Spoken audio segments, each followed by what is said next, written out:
just from your personal standpoint, the bulk of your study was directly under Shimabukuro OSensei. Was there anyone else on the island who you would consider a sensei to you, an instructor? Obviously, you've had a lot of experience communicating with other highly skilled individuals, but is there anyone else you would consider a direct instructor to you? Well, I think you have to separate how folks train. Everyone has what they call, you're always learning, no matter what. But the earlier years are really the formative years. And then after that, once you have some experience in the martial arts, how you learn and what you learn goes through a different sifter. Early on, you're trying to take in everything the teacher gives you. You're watching everything. We did visit other dojos. And what that did was, when I saw things done differently, they would influence me not so much insofar as how I was trained, but it influenced the questions I asked my teacher. We do this, I just saw something else done this way. And what it would do would validate why I was doing what I did. In a sense, it would confirm why there were some differences without denigrating the other style. But you couldn't go anywhere in Okinawa and not bump into talent. But I just remember walking down the hill from King Village one day, just on a stroll, and I could hear thumping in this concrete building. And I looked in, and there was a guy who became a good friend of mine named John Bartashevitz. He was a Silver Star winner, tanker, Marine, Vietnam veteran. And in the corner was this little tiny Okinawan with just what we would now call gi bottoms and no top. It was Eizo Shimabukuro teaching Big John. John had apparently been hitting the punching board for about an hour. And Mr. Shimabukuro wasn't quite satisfied with that. And so I admired John's perseverance, his loyalty. He was this big bruiser of a tanker, and he was this little Okinawan in the corner, basically commanding this big bear of a man. And but you could go and just take a bus ride and get off in the village, and you could see the makiwaras, you could see the words dojo. And every place I went, I was very welcoming. Okinawan people, their culture is very welcoming. You'll hear the word mensore, welcome, and they always say haisai, hello, even if that's the only word that they know. So you couldn't help run into martial arts talent. Every dojo I peeked into, haisai, come in.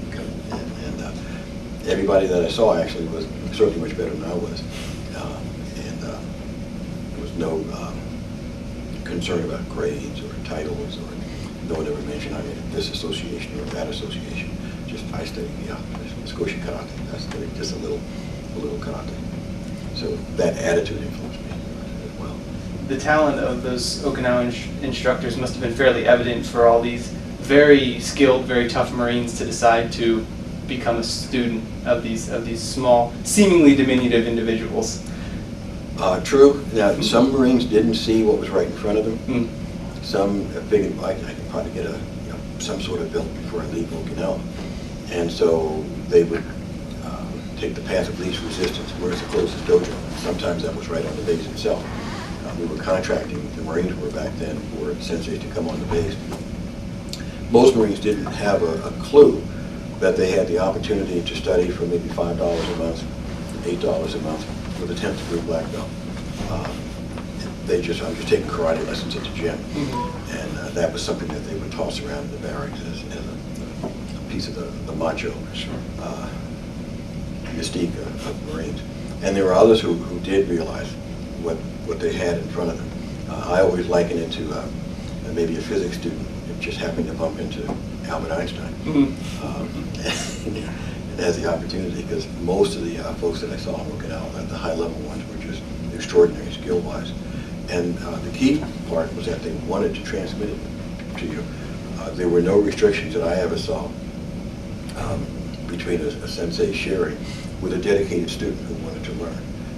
Sometimes they'd make a judgment that the person in front of them should not learn too much. But for those who were open to training, the senseis were just as open. When you were opening your dojo in Okinawa and in Japan, did you feel any either racial or country resistance, like being a Westerner?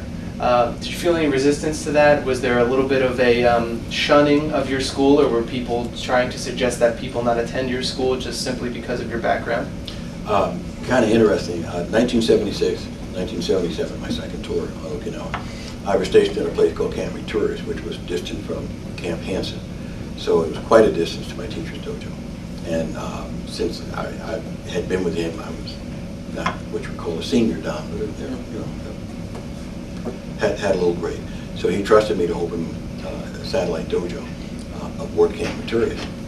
And so he chartered that for me. I got a big Quonset hut, put all the necessary equipment in there, had Marines training, but I also had the Ryukan security guards. Most of the bases are guarded by Okinawans. We hire them, they're kind of like a police force, and we train them. And they received baton training and a few other things. Okinawa reverted to Japan, so they were using Japanese police standards for their martial arts. But most of them really preferred karate.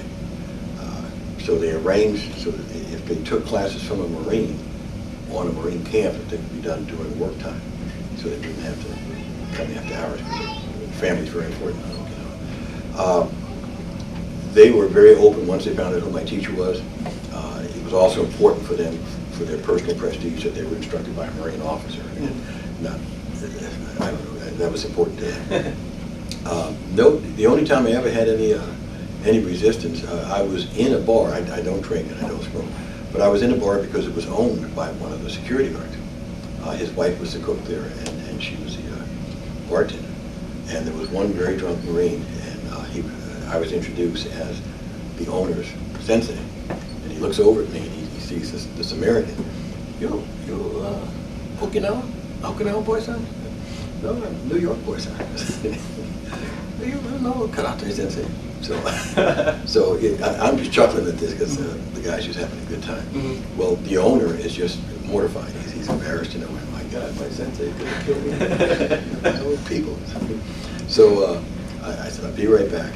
I actually left the bar, went back aboard the camp, and I don't keep my certificates framed or anything. I just brought one rolled up certificate. And I brought him in. I asked him if he would read that. Not so much that my name was on it, but that my teacher's name was on it. Right. And the minute he recognized Shimabukuro's name, oh, come inside. Very upset. And I said, yeah, even New York boys have karate. So other than that, no, it's just they're kind. The Okinawans, you really get to know them. They're just very special people, very open. You had a chance to train some of the Southern Koreans, if I'm not mistaken, during, I think, some of the Korean War conflict. Is that correct, or did I get my facts mixed up? It was actually during my second tour in Vietnam. Ah, okay. I was assigned for a while to the Blue Dragons, the South Korean Marine Corps. And I was stationed in Da Nang, and I still don't know to this day how I got assigned to this group. But I was told to be on a helicopter and heading up to Chu Lai. And so I get out the helicopter in Chu Lai. There's a jeep waiting, and I was pulled over to a Marine major named Cook. I was a staff sergeant at the time, so I reported in to Major Cook, who looking at me just like I was looking at him. Like, what am I doing here? And his question is, what are you doing here? So I said, sorry, Staff Sergeant Hayes has orders to report. And I was to be a liaison with the Korean Marines martial arts team. And he had no idea what that was. Where he was in Chu Lai, on one side of the street, he had the White Horse Division, which is the South Korean Army. On the other side of the street, you had the Blue Dragons, the Marines. So he sent me over to the Marines, found a couple of Koreans who spoke English, and they hooked me up, so to speak, with a Sergeant Major Sung and a Lieutenant Kim. They were detachment commanders and staff non-commissioned officer in charge of the teaching and demonstration team in Quang Ngai City, outside of Chu Lai. And that's where I was assigned, and they actually built a dojang within a Vietnamese compound. And during the day, we kind of owned the town. At night, the VZ owned the town, but they never bothered the Koreans or me, because the Koreans were merciless. If you bothered them at all, you really paid a price. So what we did, we wound up teaching young Vietnamese, young adults, children, during the day. And we used an old French soccer field that we had abandoned after they left Vietnam. And the idea was to simply build up the next core of young leaders in Vietnam. And of course, with the fall of Vietnam, that never actually happened. But yeah, I've got some fond memories of many demonstrations with them. One of the most interesting things was I was trying to, in my mind when I finally settled in, okay, they do what I thought was Taekwondo and I do Shotogan.